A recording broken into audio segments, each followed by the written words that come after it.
So the first time I met our guest here was back in 2014 at base camp. And first time I met Eddie, here was this kind of intimidating looking guy, but not even just because of his physical stature. He frankly just looked angry. And what's incredible is that transition from 2014 to today is absolutely only short of a work of God.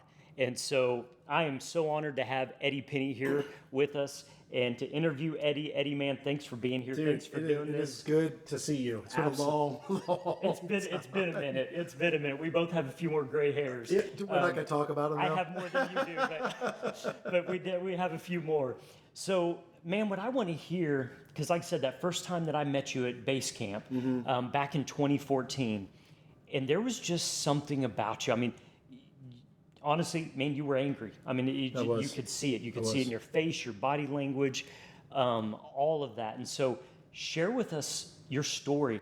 What was your story that kind of led up to that?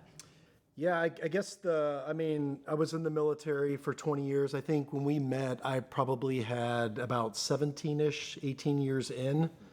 So I got custody of children. I was at a Tier 1 SEAL unit. So a lot of deployments overseas, saw a lot of stuff, participated in a lot of stuff. But I didn't know, and this is not a justification, did not know the goodness of God. I didn't know the love piece. I just took what the world gave me, what I fleshly felt, and just gave into it and didn't realize that there was a thing called an enemy. I mean, be like, yeah, of course there's an enemy, but I never realized what that meant and how real it was. So when I showed up to you guys, I mean, I was lost. I was drinking so I wouldn't feel. I was a bad father. I was in a relationship and I was not doing the right things. I was just a bad person. I didn't care about the trail of destruction that I was leaving. I didn't even know I was doing it. I didn't realize it. And that's not a justification at all.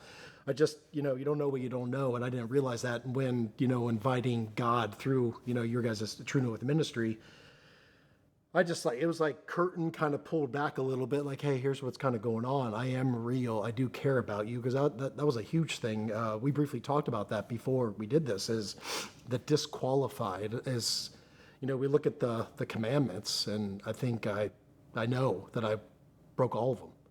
I wasn't walking in faith. I didn't really even know who God was, didn't know what Jesus was, and what exactly that meant for him going to that cross and dying for our sins. I didn't understand it. And finally realizing the low part I was in my life, and I had no choice really. Like, I might as well give this a shot. So I did, as we were going through what you guys put on, and I was just like, okay, I'm opening my heart a little bit, started to pray, and I would chalk them up to coincidences. Things started happening, and they just kept happening and happening. The things that I was thinking in my head started happening in real life.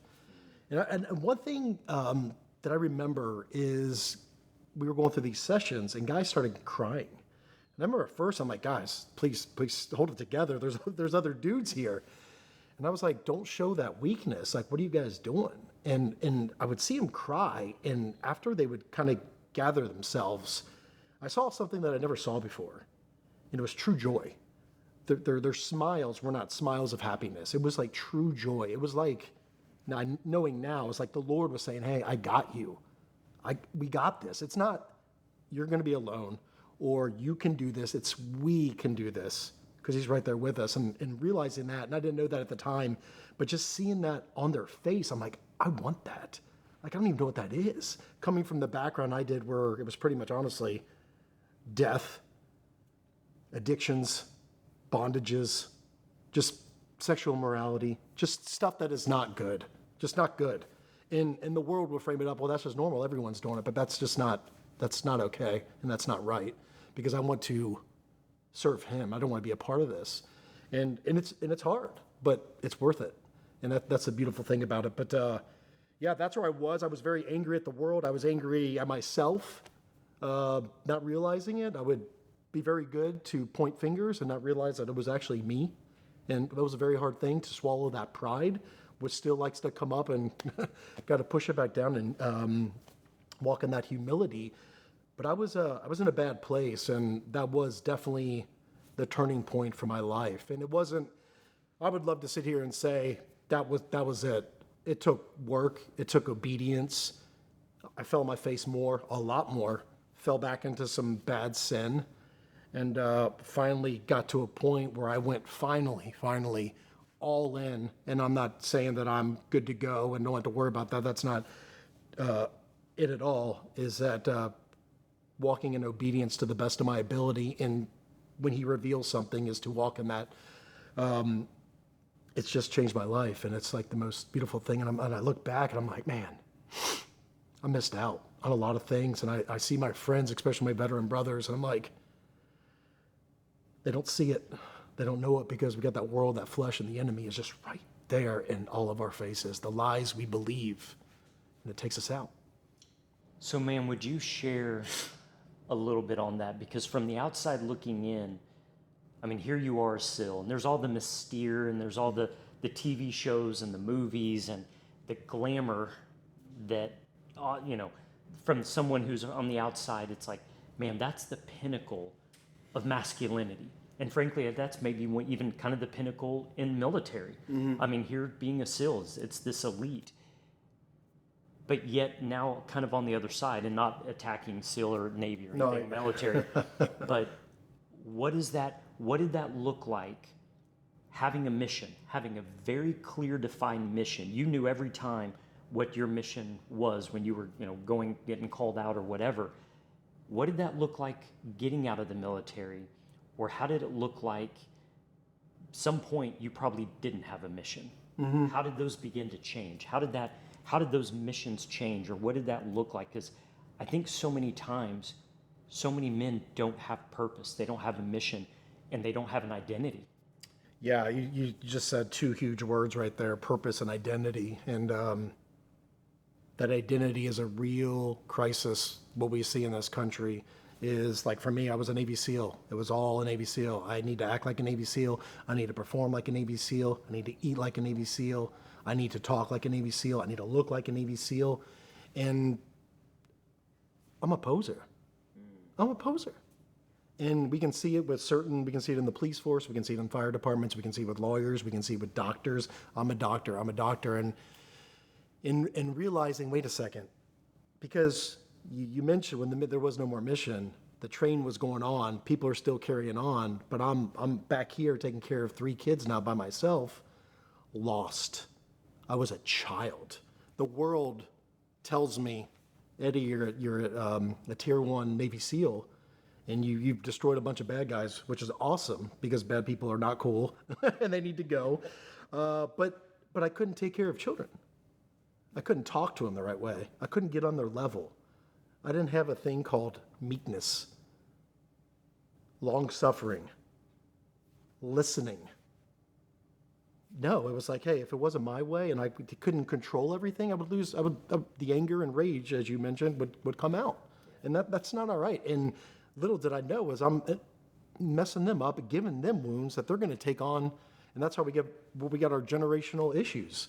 And once realized, I'm like, my gosh, now we're like back to the repair piece, but that's where I was. And it's like, all right, well, if that's not my identity, what is my identity? And it's what he says I am.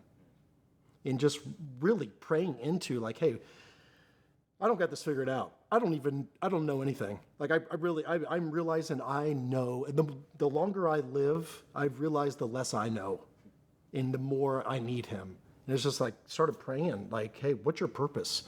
What is your will? And make that my passion. Make me want that. Because I don't know. Because when Eddie's in charge, a lot of bad things happen. A lot of people get hurt. I make a lot of bad decisions, and I don't want that. I just don't want that. So, Eddie, with some of that, the identity and all of those things, and you kind of alluded to that taking care of kids, what does that transition look like for you now, relationally, maritally, as a father, as a husband? How's that changed? It's changed a lot, but it's definitely something I got to work on daily. Coming from a background, a culture where, feelings and emotions aren't the norm. Matter of fact, they shouldn't even be there because you got to continue on mission. It was all about the mission. It was all about getting the job done, which I'm very good about when it comes to work or in the whatever it needs to. But realizing that I need to get on the level, talk to them, listen to what they have to say because they're little individuals, and that I need to listen to my wife and have, empathy and address her feelings. That's hard for me, and it's been very hard. But I remember, when Amanda and I first got married, it was hard for me to have a conversation for more than 5 minutes.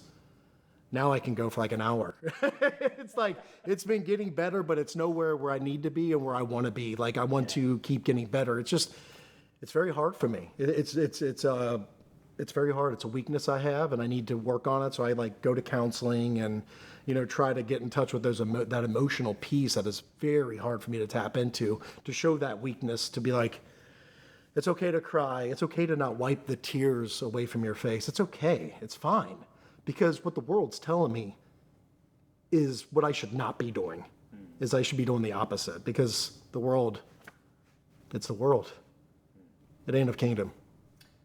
So there's relationships, husband, father, but there's also the relationship of friend and just of a man. Mm-hmm. And so I can only imagine sharing, like you said, you don't share your emotions when you're on mission. You don't share your emotions with the other guys in your unit. How does that look today? Like, how are you with having, we kind of say with True North, a band of brothers, having that unit, but guys that love Jesus, that love me, walking life with me. What does that look like for you today? It's funny. We hold Bible studies for Unafraid every week. And one of the things we do is we address our emotions. Like, what are we feeling right now? We do like a check-in. We address the emotions like, hey, I'm feeling sad, and let it go. And it's awesome to see guys letting loose because they feel the comfortability of it all. And we call it the emotions, like, hey, like with my wife, like, all right, learning from counselors and people that actually know what they're talking about. It's like, all right, hey, I'm angry right now. And that's okay. Just like, don't, in your anger, do not sin, right? So it's like, hey, I'm angry right now, and I just need a couple minutes to simmer down. And it's just kind of calling out the emotions, like, hey, I'm happy right now. I'm sad, whatever it may be. And that seems to help, is giving it a name, putting it out there. But it's not natural. It's not as natural for me to walk in and take out some bad guys overseas. That's very natural to me, and it's not a problem. But this side of things and domestic land, it's a little bit harder, and I just need to work on it. How significant and powerful has it been, though, having that band of brothers, having some group of guys to do that with? It's everything. As long as it's the right band of brothers, because I've noticed, I've been through some groups with men, is that we kind of can go back to the worldly things like, hey, if it's okay, if I do it, you can do it. I believe because it's all right with him, and I look up to that person. As long as they're focused on Christ, it's good to go. And from my experiences, you got to focus on Christ, because if we lean on our own understanding, it's not a good day. We gotta go to Him in all things, and that's challenging at times because we think we know it. We step out on our flesh a lot, and but it's extremely important. You are who you surround yourself with. If I'm hanging out with a bunch of dudes that are drinking all the time, guess what? Inevitably, I'm going to start drinking all the time. But if I hang out with people that are in Scripture, share Scripture, talk about it, talk about things that are working in their marriage. Hey, I did this with my kid. This really, made the light bulb go off with them, and we're learning from each other. Dude, that's what it's all about. I heard a pastor one time said, "Show me your friends, and I'll show you your future." I've heard that same pastor. Who we surround ourselves with matters. It does. And so you're exactly right. So Eddie, what's that turned into today? So Unafraid, share a little bit, what exactly is Unafraid? What's it mean? Where'd the title come from? Because it's more than just a book. So share, what is Unafraid? What is it in its entirety? I get that question a lot, and I never know how to answer. I think my answer changes every time because I'm just not sure how it worked. I mean, I think it started with a tattoo because I love the word, and that same pastor was big on a word for the year. Yes, and that word was just, it was everything. I was like, man, we need to be unafraid to do this, and And it started out as a t-shirt. It was just an Unafraid t-shirt because I was realizing guys are afraid to put in for that job, to, do something with their kids or to go to the gym to work out. It started out as a mindset piece, and it slowly started developing into a warrior faith piece. I remember being in our shipping room and looking around at the t-shirts and the stickers and all the bands and stuff. And I'm like, there is crosses, there is shields on everything. And I'm like, I didn't even see it happening. But it's like, hey, step out and take calculated risk. It's okay to step out. It's all right that fear of failure stops us from living to our potential. It stops us from doing great and wonderful things. And if we fail, learn the lesson and move on. But a lot of us, we stop. We stop ourselves like, I might fail. They might call me out. They may see this and not that. But dude, if you're like giving it all, it's just about like calling on him. Like, hey, I think I'm going for it. I'm going for it, and do it. And see what it is. I mean, we saw it with COVID. Everyone was scared of everything. I mean, afraid to touch anything, talk to people. I remember seeing it. I heard it on a radio when all this was going on, that they did it was on a radio station. I was about to go to the grocery store. I was like, what is this, the survey? And it was when Biden and Trump were running, it said that 63% of voters are afraid to talk about their political affiliation. I was like, we all have different beliefs. We come from different backgrounds. We have different mindset based on our past, our wounds, our triumphs, our victories, and we can learn from each other. That's a beautiful thing. Why are we so afraid? Because we're afraid of a comment on media? We're afraid because you don't agree with me? No matter who, I mean, I cannot agree with my wife on every single, that we disagree on things. That's normal. I don't know one person that I agree with everything. It's just, and same with all of us. So it kind of just morphed into that as, hey, and really the big thing is like, be unafraid of your faith. It's all right to talk about Jesus. It's okay. You know what? It's actually cool because we can see what happens when we don't talk about him. Look at the world. Yeah.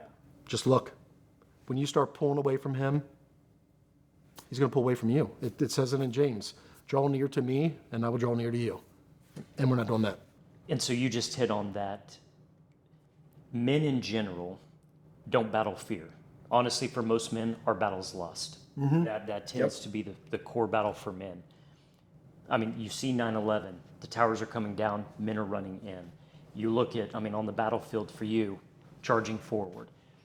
Men don't battle fear except for that fear of failure. And that is debilitating for most men. And so to hear that kind of battle cry, if you will, unafraid in your faith, you can't fail. Yeah, when it attacks your pride, they have a problem. Yes, absolutely. I have a problem. That's exactly right. And so that whole thing for guys to understand, if you're living for Jesus, if you're sharing your faith, you can't fail. True. Because the result is not yours. The result is up to God. But it's just that heart that if you're living for Jesus, if you're proclaiming Jesus, you can't fail. And so there's nothing to be afraid of. You're 100% right. I think the biggest thing with that, like the battle I have is like, don't let me talk as I've moved to talk about him as like, please don't let me misspeak on you. Please let me represent you. Because I never understood fear the Lord. I never understood it. I do now. I do not want to disappoint him. I do not want to give him a bad name or someone look at me and be like, that's God, that's Jesus, because the way he acts, that scares the heck out of me. Like I fear that. And that's a good thing. It's a good fear. Fear is good sometimes. Yeah. It keeps us on our toes. It makes us perform at a higher level. So let's transition a little bit into today, because God's using you in some pretty cool ways. And obviously through the book, that, frankly, is even just starting. And already been a pretty big hit. But what else? What else is God doing in Eddie? What are you doing? Because you kind of said speaking and talking about him. In what ways? Like, what are you doing? So Unafraid, we're doing a lot of speaking events. We're doing some corporate events. We talk about some mindset. We talk about the Lord. We really, being my experience overseas, I understand the fleshly enemy that we fought in Afghanistan and Iraq. And the Lord has just blessed me of like seeing kind of the spiritual war that I first learned about going to True North. And I started diving into that and getting discipled and learning just what that means. And I'm pretty much gone from the flesh side to the spiritual warfare side because learning some of this stuff is like I was realizing that a lot of the churches don't talk about some of the things that we really need to know. Yeah. So we got to get the intel. If I don't have the intel, I'm facing an enemy I can't see, which is very true. But you got to know about their schemes. You got to know about the fiery darts. You have to know about them, or else you will be taken out. Even when we do, we still can find ourselves getting nailed by them. Yeah. So it's that real. They're that good. But it's got to be talked about. And just, the biggest thing for me right now is working on my home, is trying to be a better me for my wife, for my children, for him. Because I've got a lot of work to do. When I'm like, yes, this is awesome. I peeled this layer off, got rid of that junk. I'm like, wow, there's some more junk right there. I gotta get the shovel out. And it's just to keep them, getting out the impurities as they come, and that's okay. It's just that there's more and just trying to get better every day. But my family is priority. And sometimes it's very easy for me to focus over here when I need to be focused on here. It starts in our home. It does, and I've let that slip from my vision sometimes. I need to focus on that, but that is where I think the Lord is really calling me, hey, you need to make sure your house is in order. So one thing too, and I see so many parallels, and I believe almost everything we do in life somehow has a spiritual parallel to it. Mm-hmm. And so I even think about you didn't start off as a SEAL. It's not like you didn't go to boot camp and then become a SEAL. You went to boot camp and actually were in the Marines. Correct. For several years. And then even once you get accepted, there's training. I have no idea, but a lot of training that I'm sure goes into it. And probably a lot of training before you ever saw a first mission or saw any action. That is true in our spiritual life, I think, as well. And so I think so many people feel like, well, I'm unequipped to share because I'm not a SEAL. And so they realize, well, God may not call you to be a pastor day one, but can you pastor your home? Right. Can you be a pastor at your job? Can you just share your faith, love on people? You don't have to have all the words. You don't have to do everything right. You don't have to have a PhD in seminary or theology. Can you just share love and hope and pray with some people around you? And that's that training process that 100%. God leads you. And I'd love to hear kind of your take on that. Yeah, I we discussed this a lot, is you don't need to be on stage somewhere. Yeah. You could be as simple as, if you own a business, maybe your first thing, and that's where the obedience piece comes in, is maybe you play some Christian music in your lobby. And someone may be prompted, hey, why do you guys play this? I'm like, here's why. Here's what we believe. And not be afraid to share that. It might be the seed that he gets to take and to let it water and grow, and it just grows out to their network of people and friends and family. And that's what it's all about. It's just wherever you are, he's not called. I used to think that, I got to do this, I got to do this, I got to do this. No, because that's overwhelming. That's the enemy coming in to steal it. Yep. Is hearing what he's asking you to do, because it's only one step at a time. One step at a time. And for me, that first thing was tithing, out of all things. Wow. And at first I was like, oh, here's $20. Thanks for the popcorn and coffee.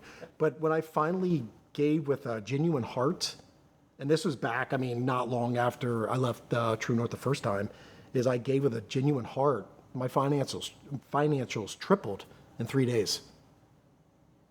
I couldn't believe it. I could not believe it. I was in tears. I was like, man, you are so good. You are so generous. You have so much grace. You just love, I don't even know what love is, but you do. And he just has showed himself, and he's just keeps coming in and just showing his awesomeness. And there's been valleys. And I've learned is when those, and that's a huge thing that I'm realizing, is in those valleys, when we're in the storm, if we focus on that storm, we are going to succumb to the storm. We have got to look at him, because he's not over there. He's not behind us, he's right there with us. And through that storm, just like in training, all the training that you just mentioned, you're getting stronger. You're getting better. And that's where, going back to James, is like, be thankful in the trials so your endurance can build. I mean, that's how we go lift weights. What are we doing? We're tearing our muscles. We are ripping them apart so we can grow them with good rest, nutrition, sleep, like all those things. It's doing the same thing. It's all the same. And I say that because I've seen that kind of in your progression. I've been following you on social media for years. And it first started off encouraging, kind of motivational. And then it began to, and frankly, a lot of kind of finding some sobriety and different things like that. And then as it's continued to grow and strengthen, and as your faith has grown and strengthened to where now it's unafraid and you're unashamed. I mean, sharing your faith. I was unafraid.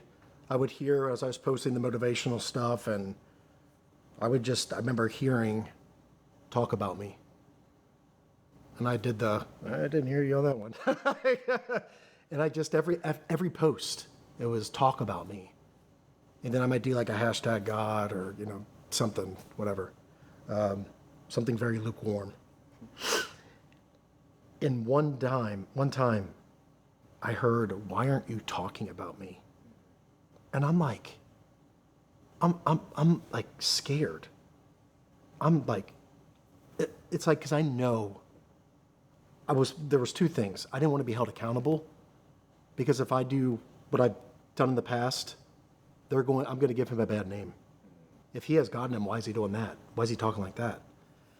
That was one thing. And I was afraid of other people's comments. Oh, you're a God freak, a Jesus freak, whatever it is. And like now I'm like, yeah, I am a Jesus freak and I love it, because that's the one true thing in this world that we have. But once I started talking about him and I got more comfortable with it, and I have a hard time not talking about him now. I mean, we could be doing anything. Somehow we're working out, and all of a sudden, man, God is so cool. Like he put it in someone's mind to invent this. It's like, it's everywhere, because it is everywhere. It is everything. And, but full confession, man, I was so afraid to talk about him because I didn't want to be held accountable. And I'm so glad I did. Is like, don't lean on your own understanding. Lean on his, trust in him. And he'll make your path straight, and he has. So good. Still a lot of work. Still a lot of work. And I do mess up here and pull myself back. And I do mess up here, and I need to pull myself back, focusing on him. So where do you see God leading you? Like, what is the next maybe 2, 5, 10 years look like for Eddie? I don't know how to answer that question. If you would ask me a year and a half, I would not be able to tell you any of this. I wouldn't. I think maybe another book. I think more speaking. I definitely leaning into my family, and just being led by what he tells me to do each day. I don't know. I don't know. If he might tell me tomorrow, hey, you're done. I got to be obedient. Yep. So I don't know. I would like to keep speaking. I would like to talk about him. It brings life into me. That's what I hope for. Yeah.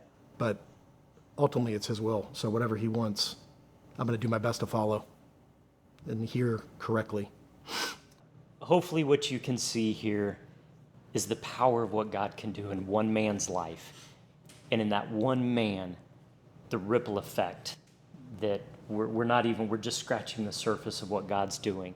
And I believe God has so much more in store for Eddie, using him, using his story.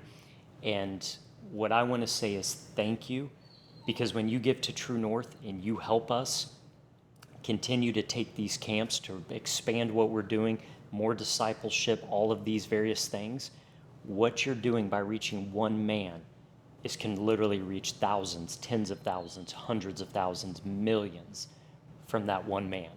And so thank you, because what you're doing may only reach one man, but that one man can reach millions. And so, Eddie, thank you so much for being here, man. Appreciate it. Thank you for your story. Thank you for your testimony. Thank you for just being unafraid. Mm-hmm.